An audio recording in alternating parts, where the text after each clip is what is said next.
স্বাস্থ্য অধিদপ্তরের নিয়মিত বুলেটিনে জানানো হয় ২৪ ঘন্টায় নতুন করে ১৮,৪৯৮টি নমুনা পরীক্ষায় ৩,৮৬৮ জনের দেহে করোনা ভাইরাস শনাক্ত হয়েছে। গত ২৪ ঘন্টায় যা পরীক্ষা হয়েছে তাতে শনাক্ত হয়েছে ৩,৮৬৮টি।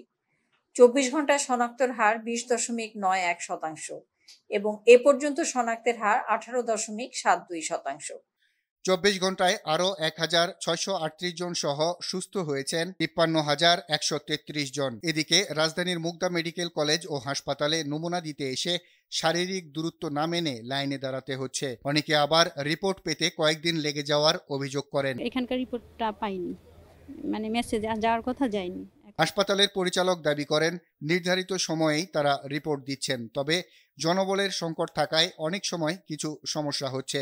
প্রত্যেকটা রোগী আমরা তাদেরকে রিপোর্ট দিয়ে দিচ্ছি। আমাদের একটা সেলই আছে রিপোর্ট দেওয়ার, 10টা থেকে 12টার মধ্যে ওখানে আমাদের রিপোর্ট দেওয়া হয়। নারায়ণগঞ্জের কয়েকটি হাসপাতালে ঘুরে ভর্তি করাতে না পেরে এই রোগীকে মুগদা হাসপাতালে আনা হয়, কিন্তু অ্যাম্বুলেন্সেই অক্সিজেন লাগানো অবস্থায় মুখ দিয়ে রক্ত আসে তার। পরে পরীক্ষা নিরীক্ষা করে জানানো হয় রোগীর আগেই মৃত্যু হয়েছে।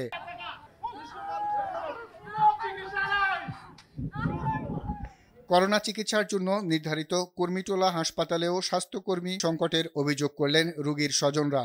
নন পজিটিভ করোনা রোগীর জন্য আলাদা ওয়ার্ড দাবি করেন তারা। আর বাদল, RTV, ঢাকা।